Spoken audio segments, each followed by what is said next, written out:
புதைகுழி பிரதேசத்தை சுத்தப்படுத்துவதாகவும் நீர் நிரம்பியிருக்கின்ற அந்த நீரை அகற்றுவதற்கு நகர சபை இணங்கிக் கொண்டது அடிப்படையில் அந்த நீர் நாளை அகற்றப்பட இருக்கிறது என்றும் அத்தோடு பகுதி அளவில் மூடுவது சம்பந்தமாக கலந்துரையாடப்பட்டது. இதன்போது ஏற்கனவே எடுக்கப்பட்ட மண்கள் சதோச நிறுவனத்திடம் காணப்படுகின்றதா, அது எங்கே இருக்கின்றது போன்ற விவரங்களை போலீசார் நீதிமன்றத்துக்கு சமர்ப்பிக்குமாறும் தீர்மானிக்கப்பட்டது. இங்கே மேலதிகமான மனித உடலங்கள் அல்லது மனித எச்சங்கள் எலும்புக்கூடுகள் இந்த பகுதியில் இல்லை என்கின்ற உறுதிப்பாடு கிடைத்ததன் பிறகு இது சம்பந்தமான தீர்மானங்களினை மேற்கொள்ளலாம் என்கின்ற நிலைப்பாட்டினை நாங்கள் மாகாண நீதிமன்றத்திற்கு நாங்கள் கேட்டிருந்தோம். அதில் இந்த 3 விடயத்தையும் நாங்கள் தெளிவாக சொல்லியிருந்தோம். அதாவது பெர்மனன்ட்லி க்ளோஸ்ன்றது வேறு, நிரந்தரமாக மூடுவதுன்றது வேறு, அல்லது தற்காலிகமாக மூடுவதாக இருந்தால் அந்த பகுதியில் மேலதிகமான விசாரணைக்காக எந்த ஒரு தடயப் பொருட்களும் இல்லை என்பதனை உறுதிப்படுத்த வேண்டும். இன்று மன்னார் சதோச புதைகுழி வழக்கு நீதவான் நீதிமன்றத்தில் எடுத்துக்கொள்ளப்பட்ட போது ஏற்கனவே அழைக்கப்பட்ட திறத்தவர்கள் பிரசன்னமாயிருந்தவர்கள் இருந்தவர்களுடன் கௌரவ நீதவான் அவர்களும் இந்த அழைக்கப்பட்ட நிறுவனத்தினரும் சந்தேகத்துக்கு இடமான இந்த புதைகுழி பிரதேசத்தை சென்று பார்வையிட்டதுடன் சில தீர்மானங்களுக்கும் முன்வந்தார்கள், தீர்மானங்களுக்கு இணைந்து கொண்டார்கள். அதாவது அந்த புதைகுழி பிரதேசத்தை சுத்தப்படுத்துவதாகவும் நீர் நிரம்பியிருக்கின்ற அந்த நீரை அகற்றுவதற்கு நகர சபை இணங்கிக் கொண்டது அடிப்படையில் அந்த நீர் நாளை அகற்றப்பட இருக்கிறது என்றும் அத்தோடு பகுதி அளவில் மூடுவது சம்பந்தமாக கலந்துரையாடப்பட்டது. இதன்போது ஏற்கனவே எடுக்கப்பட்ட மண்கள் சதோச நிறுவனத்திடம் காணப்படுகின்றதா, அது எங்கே இருக்கின்றது போன்ற விவரங்களை போலீசார் நீதிமன்றத்துக்கு சமர்ப்பிக்குமாறும் தீர்மானிக்கப்பட்டது.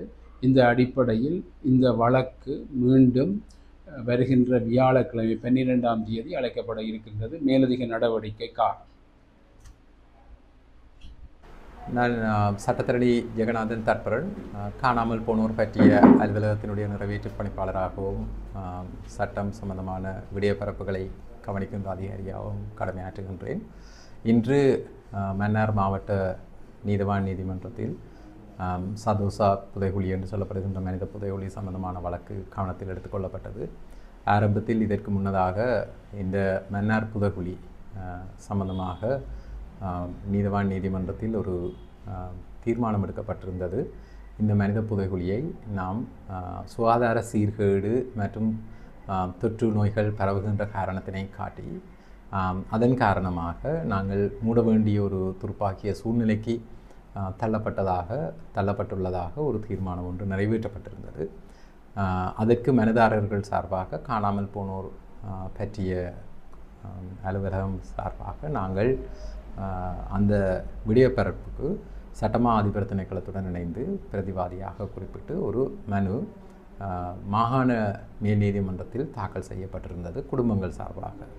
அந்த வழக்கில் குடும்பங்கள் சார்பாக அவர்கள் கேட்டுக்கொண்டது, இந்த வழக்கு முற்றுமுழுதாக நிறைவேறு பெறும் வரை, சம்பந்தப்பட்ட அறிக்கையினை பெறும் வரை இந்த சைட்டை, அதாவது மனித புதைகுழியை மூட வேண்டாம் என்கின்ற கோரிக்கையை அவர்கள் அங்கே வேண்டியிருந்தார்கள். அதற்கான உத்தரவினை நீதிமன்றத்துக்கு வழங்குமாறு. ஆகவே அது சம்பந்தமாக மனுதாரர்கள் சார்பாக கேட்கப்பட்ட விடயப்பரப்புகளுக்கு நாங்கள், அதாவது சட்டமா திணைக்களமும் சட்டமா அதிபர் திணைக்களமும் காணாமல் போனோர் பற்றிய அலுவலகமும் பதிலளிக்க வேண்டிய கடமைப்பாடு இருந்த காரணத்தினால் நாங்கள் அங்கே தோன்றியிருந்தோம். சட்டமா அதிபர் திணைக்களத்தின் சார்பாக உரிய அழைப்பு பெற்றுக்கொள்ளப்படாத காரணத்தினால், அழைப்பு கட்டளை பிறப்பிக்கப்பட்டும் அது அவர்களுக்கு கிடைத்திருக்காத காரணத்தினால் காணாமல் போனோர் பற்றிய அலுவலகத்தினுடைய சமர்ப்பணம் மட்டும் கவனத்தில் எடுத்துக்கொள்ளப்பட்டது. அன்று அதனை கவனமாக நன்கு பரிசீலித்த மாகாண நீதிமன்றம் எங்களுடைய 4 விதமான கோரிக்கைகளினை அங்கே அவதானிப்பு செலுத்தியிருந்ததை நாங்கள் பார்க்கலாம்.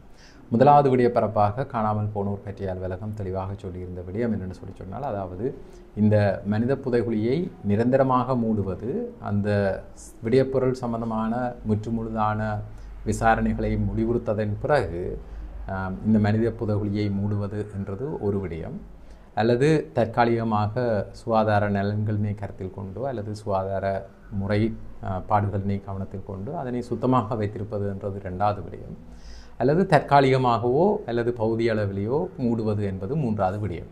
ஆகவே இந்த நீதிமன்றம் இந்த விடயத்தை கவனத்தில் கொள்ள வேண்டும். மனுதாரர்கள் சார்பாக கோரப்பட்டிருக்கின்ற விடயப்பரப்பாகிய கம்ப்ரஹென்சிவ் ரிப்போர்ட் அது பெறப்பட்டு இங்கே மேலதிகமான மனித உடலங்கள் அல்லது மனித எச்சங்கள் எலும்புக்கூடுகள் இந்த பகுதியில் இல்லை என்கின்ற உறுதிப்பாடு கிடைத்ததன் பிறகு இது சம்பந்தமான தீர்மானங்களினை மேற்கொள்ளலாம் என்கின்ற நிலைப்பாட்டினை நாங்கள் மாகாண நீதிமன்றத்திற்கு நாங்கள் கேட்டிருந்தோம். அதில் இந்த மூன்று விடயத்தை நாங்கள் தெளிவாக சொல்லியிருந்தோம். அதாவது பெர்மனன்ட்லி க்ளோஸ்ன்றது வேறு, நிரந்தரமாக மூடுவதுன்றது வேறு, அல்லது தற்காலிகமாக மூடுவதாக இருந்தால் அந்த பகுதியில் மேலதிகமான விசாரணைக்காக எந்த ஒரு தடயப் பொருட்களும் இல்லை என்பதனை உறுதிப்படுத்த வேண்டும். அதற்கமைவாக இன்று அந்த மாகாண நீதிமன்றத்தில் வழங்கப்பட்ட இடைக்கால தடை உத்தரவுக்கு அமைவாக இன்று நாங்கள் ஆரம்ப நீதிமன்றத்தில் வழக்கு எடுத்துக்கொள்ளப்பட்ட போது நீதவான் சகிதமாக சம்பந்தப்பட்ட திறத்தவர்கள் உட்பட்ட மனிதாரர்களும் மற்ற அரச தரப்பினரும் அந்த பகுதிக்கு விஜயம் செய்திருந்து எடுக்கப்படக்கூடிய முன்னாயத்த நடவடிக்கைகளையும் அவ்வளவு தூரம் அந்த மாகாண நீதிமன்றத்தில் வழங்கப்பட்ட உத்தரவை எப்படி நடைமுறைப்படுத்துவது என்பது சம்பந்தமாகவும் நாங்கள் அங்கே கலந்துரையாடியிருந்தோம். அதன்படியாக அங்கே தீர்மானங்கள் மேற்கொள்ளப்பட்டிருந்தது. முதலாவதாக இந்த சதோசா மனித புதைகுழி சம்பந்தப்பட்ட விடயப்பரப்பினை நாங்கள் பார்க்கின்ற போது ஆரம்பத்தில் கனரக வாகனங்கள் அல்லது கனரக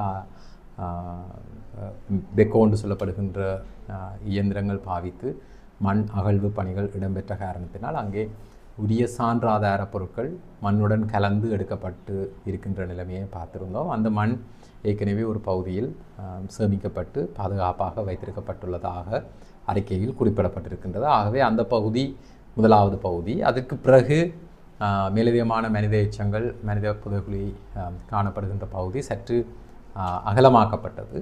ஆகவே அது இரண்டாவது பகுதி.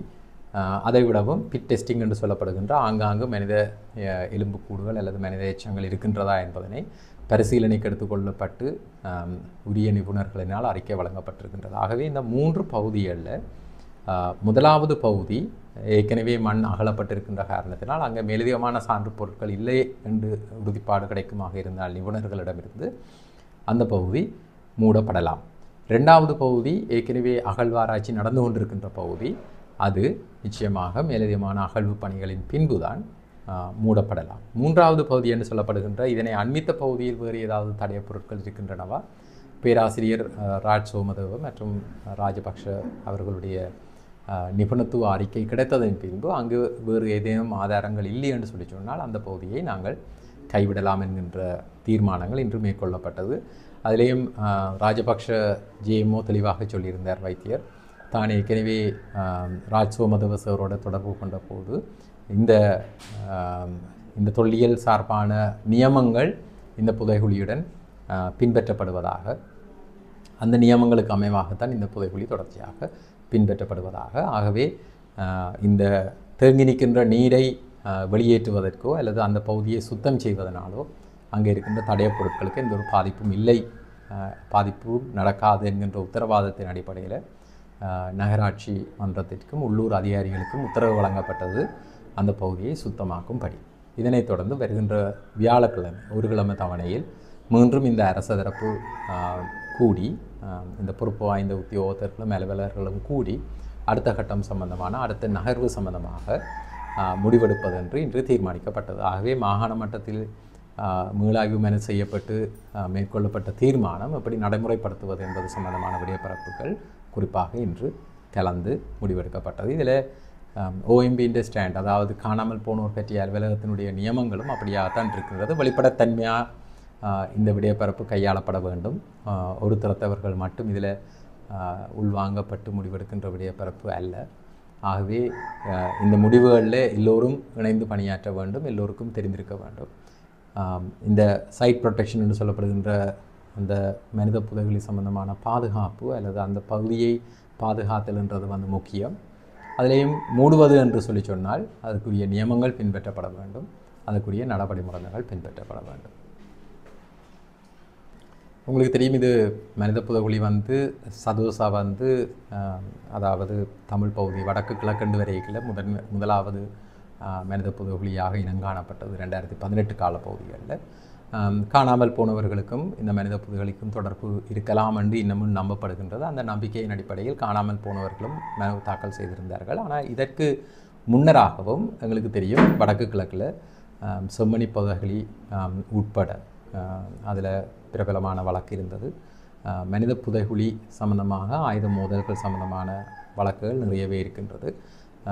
ஒட்டுமொத்தமாக 16 மனித புதைகுழிகள் இதுவரையில் இனம் காணப்பட்டு வழக்கு நடந்து கொண்டிருக்கின்றது பல்வேறு பகுதிகளில். அநேகமானவை வடக்கு கிழக்கில் இருந்தாலும் எம்பிலிப்பிட்டிய, மாத்தளை, சூரியகாந்தன்னு சொல்லப்படுகின்ற பல்வேறு இலங்கையின் மற்ற பகுதிகளிலையும் இந்த மனித புதைகுழிகள் காணப்படுகின்றது. ஆனாலும் இதுவரையில் இந்த மனித புதைகுழிக்கும் காணாமல் போனவர்களுக்கும் ஆயுத மோதலுக்கும் நேரடியான தொடர்பு இருக்கின்றதா இல்லையா என்பது சம்பந்தமான எண்பிப்புகள் இன்னும் நிறைவேறவில்லை. ஆனால் இந்த வழக்குகள் தொடர்ச்சியாக போய்கொண்டிருக்கின்றது. ஆகவே முன்னேற்றகரமாக போய்கொண்டிருக்கின்ற வழக்குகள் என்று நாங்கள் பார்க்கல எங்களுக்கு பார்க்கக்கூடியதாக இருக்குது. கொக்கு தொடுவாய், அண்மையில் கண்டுபிடிக்கப்பட்ட செம்மணி மற்றும் சதோசா, திருக்கேதீச்சரம் போன்ற மன்னாரில் 2 வழக்குகளும், கொக்கு தொடுவாய் முல்லைத்தீவில் ஒரு வழக்கும், யாழ்ப்பாணத்தில் இருக்கின்ற செம்மணி வழக்கும் ஓரளவு சயின்டிஃபிக்காக முன்னேற்றகரமாக விஞ்ஞானபூர்வமாக நியமங்களின் அடிப்படையில் எடுத்து செல்லப்படுகின்ற வழக்குகளாக காணப்படுகின்றது.